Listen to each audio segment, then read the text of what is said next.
Hey guys, here's Austin with a Paleo-Zoo-Keeper Rant. This is a rant video I wanted to make weeks earlier, but I've been snagging a lot of stuff going on and wasn't able to do anything. But now that I'm able to get this opportunity, definitely want to talk about some very interesting developments in the world of paleontology, both in fact and fiction. Well, or documentary-wise, I definitely like to discuss about. Well, first side of business is that within the last week of October, we got confirmation that the Nanotyrannus, the controversial tyrannosaur, is in fact a confirmed species. For the longest time, it was thought to be just a juvenile form of Tyrannosaurus. In case you guys hear some noise in the background, it's raining where I'm at, and close to a highway. Anyway, well, yeah, basically, for the longest time, Nanotyrannus was thought to be a juvenile tyrannosaur, and it was even thought for a long while that when T-Rexes are adolescent, they take a very different ecological niche than that of the adult tyrannosaurs, being more lightly built and slender for long chases, whereas a fully grown Tyrannosaurus is more robust and will go after large prey, whereas the younger Tyrannosaurs will go after smaller prey. Of course, with this confirmation that Nanotyrannus is a real species, and not just one species, but two different species, this definitely throws the head over it. This definitely throws the whole thing idea on its head. Now I can definitely imagine the consequences of this would be both in paleontology and even to this channel. To paleontology, this definitely changes the whole idea of the ecology of the Hell Creek Formation, and it will also even change like how we think how tyrannosaurs would be like when they're younger. Along with that, I can imagine that since now Tyrannus and the actual Tyrannosaurs are very different species, there are definitely some things that I can change. Like I can imagine, like in ecology sense, a pack of Nanotyrannus basically take down a single Triceratops. I can imagine that they could be with a standoff that will last for days, much like how wolves in Yellowstone would deal with the American bison. And then when the nanos finally take down the Triceratops and we even start the feast, I can imagine a solitary a large T-Rex, coming in and scaring the pack of nanos off of their hard-earned kill for themselves. Very akin to how grizzly bears would push wolves off of their kills in Yellowstone as well. So I can imagine that kind of dynamic being quite the deal. And I can imagine that it could be possible that there's also niche partitioning between the two species. When Nanotyrannus wasn't trying to go after larger prey, probably, a good chunk of their prey might consist on some of the smaller, lighter-built animals, like the ostrich, like Ornithomimus, or even the bonehead Pachycephalosaurs will be their more common prey. And Tyrannosaurs would probably most likely go after the large prey, like Monosaurus Triceratops. Although, like I said with my hypothetical idea, but also the fossil that was able to help confirm that now Tyrannus is a separate species of Tyrannosaur, was that a Nanotyrannus was found with the Triceratops. So I can definitely imagine that while the majority of the time that both species will go after their own prey, they would still be optimistic. Not optimistic, opportunistic in their hunting.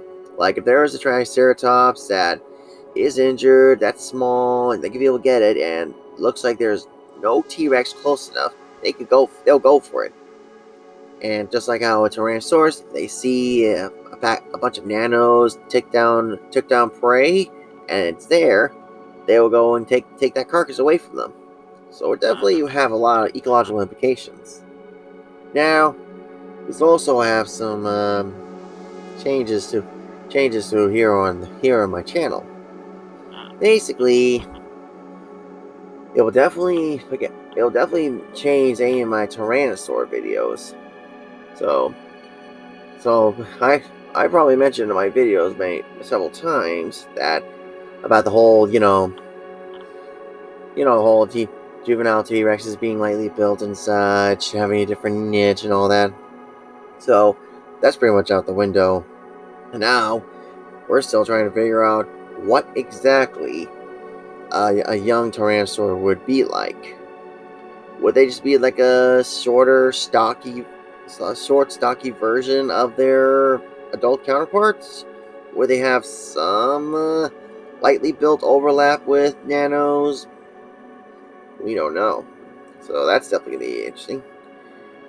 But I definitely know for certain that with Nanotyrannus being an actual species, you could definitely be reassured that I already had some ideas of like videos on Nanotyrannus, like from a captive situation to maybe even Paleo-Vaders. If you guys want to see any one of those any videos on Nanotyrannus soon, definitely sponsor it if you could. So yeah, it's definitely going to be interesting with Nanotyrannus being confirmed as a actual species of Tyrannosaur, at least a separate species. And now the second topic is the upcoming Prehistoric Planet Ice Age, and very excited about it, especially with the Australian sector. Just like many of you, I am definitely excited for Prehistoric Planet Ice Age. First, I mean, we see a whole different menagerie of animals in there. Some that I don't think I've ever seen in the big screen before.